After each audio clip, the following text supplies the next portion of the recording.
Radio Lagos, la radio du lycée français Louis Pasteur.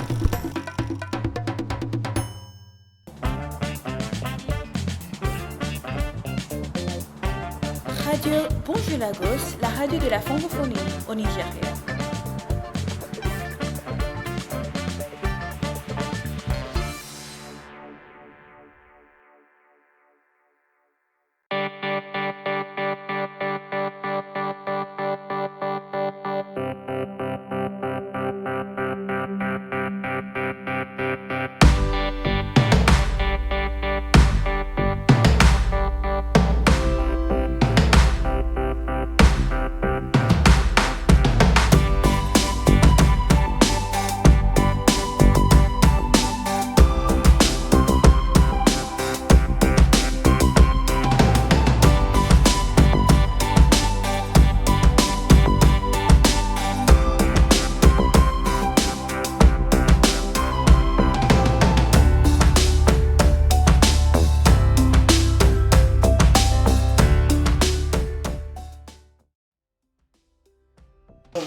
Bonjour Alami.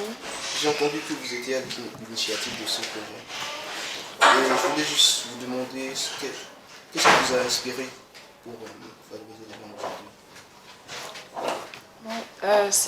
Ce qui m'a beaucoup inspiré, l'idée qui m'est venue parce que en général, depuis que je suis dans ce lycée, on ne parle jamais de la femme. On n'a jamais fait des activités sur la femme. Donc j'ai voulu mettre un peu en valeur la femme, la fille, les filles qui sont au lycée et globalement parler aussi des femmes. Et j'ai choisi le thème, le sport, parce que en Afrique, les filles ne pratiquent pas assez de sport dans nos écoles africaines. Donc c'est ça un peu qui m'a motivée. Merci. De rien. That's all.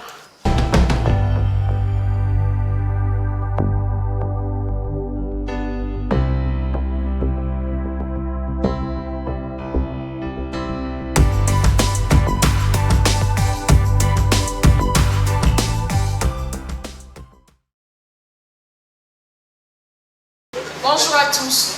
Nous sommes là aujourd'hui pour célébrer la Journée internationale de la femme qui a eu lieu le 8 mars. Étant en congé, le CDI a décalé cet événement, donc c'est pour cela que nous sommes assis là aujourd'hui pour célébrer la femme. Cette année, la journée elle porte autour du thème la femme et le sport. On va développer cette journée par rapport à parler la femme, comment elle fait, comment elle travaille, on va voir la femme pour améliorer le sport à l'école, dans d'autres endroits. Donc il y aura des intervenants qui vont participer. On a d'abord une élève de terminale L qui va faire l'introduction, qui va faire son discours, Jessica Ajayi. Après, il y aura Madame Kayode qui est une avocate qui va parler globalement de la femme en Afrique et ailleurs, donc dans le monde entier.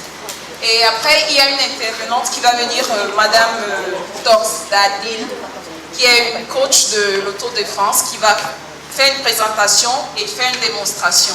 À la fin, il y aura un chorégraphe qui va participer avec les élèves de 3e sur le terrain couvert. Merci. Bonjour mesdames et messieurs, je m'appelle Jessica Ajayi, j'ai 17 ans et je suis élève de terminale L. Aujourd'hui j'ai été choisie pour prononcer ce discours. Je ne suis pas ici pour vous rappeler à quel point il est difficile d'être une femme dans la société d'aujourd'hui. Nous l'entendons tous les jours aux nouvelles, nous le voyons tous les jours dans nos maisons, villes et villages. Au cours de l'histoire, une femme a été définie par son rôle, des fonctions préassignées dans la société, que ce soit socialement, culturellement, politiquement, ou religieusement, le concept du choix et plus particulièrement des droits a été étranger au sexe féminin. Certaines personnes pourraient croire qu'être une femme revient simplement aux attributs naturels déterminés avant même la naissance. Mais je peux vous assurer que chaque femme dans cette pièce a sa propre perception de ce qu'est une femme. Aujourd'hui, nous célébrons chaque femme présente dans cette salle et nous célébrons le travail de nos prédécesseurs des femmes au premier plan et à l'arrière-plan. Aujourd'hui, je suis ici pour saluer et célébrer les mères, les filles, les sœurs, les politiciennes, les travailleuses sociales, les avocates, les policières, les féministes, les citoyens laissant la liberté aux femmes de s'emparer librement de leur propre destin dans une société ne nous favorisant pas nécessairement toujours. Voici quelques réalisations par des femmes et pour les femmes. Helen Keller est née en 1880 avec une maladie infantile qui l'a laissée sourde, muette et aveugle.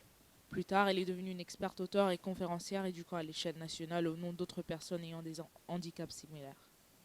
En 1903, la physicienne Marie Curie a été la première femme à remporter un prix Nobel et la première personne à le remporter 2 fois, comme elle l'a remporté à nouveau en 1911. Elle a aussi été la première femme à obtenir un doctorat en Europe. En 1916, Margaret Sanger ouvre la première clinique de contrôle des naissances aux États-Unis. En juillet 1944, les femmes françaises ont obtenu le droit de vote pour la première fois. En 1955, Rosa Parks a contesté la ségrégation raciale en refusant de renoncer à son siège dans un bus afin qu'une personne blanche puisse s'asseoir et a déclenché le mouvement des droits civiques et a conduit à l'obtention de l'égalité des droits en 1960. En 1963, Valentina Tereshkova est devenue la première femme à voler dans l'espace lorsqu'elle a lancé la mission Vostok le 16 juin 1963. Elle a passé près de 3 jours dans l'espace et a orbité autour de la Terre 48 fois dans sa capsule spatiale. En 1979, la politicienne Margaret Thatcher a été la première femme de l'histoire européenne à être élue première ministre. Elle a également été la première premier ministre britannique à remporter 3 mandats consécutifs au XXe siècle. Le 25 février 2020, le Parlement écossais a approuvé des plans pour rendre les produits sanitaires et d'hygiène disponibles gratuitement pour toutes les femmes. L'Argentine devrait devenir le premier grand pays d'Amérique latine à légaliser l'avortement. Le 13 mars, Katerina Sakellaropoulou devrait prendre ses fonctions de première femme présidente de la Grèce. Les femmes continuent de prouver qu'elles peuvent repousser les limites mises en place contre elles. Cependant, plusieurs limitations existent encore pour nous. Nous voulons le droit de posséder pleinement notre corps et de décider ce qu'il en advient. Assise ici aujourd'hui, que vous soyez pour ou contre l'avortement, vous devriez être la seule à prendre une décision si importante. Nous voulons mettre fin à toute violence sexuelle faite aux femmes et nous voulons que justice soit rendue pour tous ces cas d'agression sexuelle. Saviez-vous qu'une femme sur 5 est violée à un moment donné de sa vie ?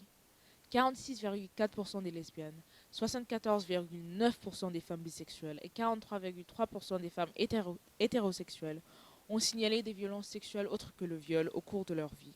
Nous voulons la justice. Nous voulons que les lois qui nous favorisent soient promulguées et appliquées, en particulier dans les pays en développement où l'accès à ces informations est trop limité pour toute femme.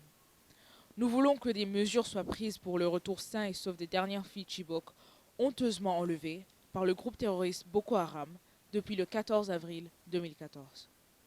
Nous voulons complètement normaliser le fait qu'une femme puisse occuper n'importe quel poste public.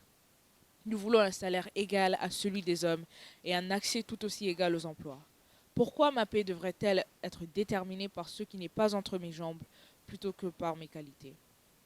Dans certains endroits, le Nigeria par exemple, les femmes ont moins de possibilités de pouvoir exprimer leur mécontentement car les lois et les pratiques sociales ne sont pas en leur faveur. Mais, chaque jour, dans les pays les plus avancés, nous voyons des filles, des femmes, des garçons et des hommes descendre dans la rue pour protester pour nos droits, pour éliminer les doubles standards et modifier les actes pervers d'une société patriarcale. Nous voyons les gens utiliser les réseaux sociaux pour éduquer et informer sur la difficulté d'être une femme aujourd'hui, mais pas seulement, tendant à rendre de plus en plus autonome la femme et à faciliter son émancipation. Nous remercions chaque mère qui font don de 9 mois de leur vie pour garantir à l'humanité sa pérennité. Nous remercions les mères célibataires. Nous remercions les adolescentes qui se soutiennent mutuellement. Nous remercions les hommes qui sont engagés auprès des mouvements féministes, comprenant ainsi le concept d'équité et d'égalité sociale. Être une femme n'a pas de définition fixe. Vous seul définissez ce qui fait de vous une femme. Le message final d'aujourd'hui est « Chère femme, apprécie ton physique tel qu'il est. Soutenez-vous mutuellement. Soyez fiers de tout ce que vous accomplissez. N'oubliez pas vos droits. Combattez pour les défendre. » Vous pouvez être femme au foyer, femme d'affaires ou les deux, mais assurez-vous que le choix vous appartient. Et continuez à vous battre. N'arrêtez jamais de vous battre.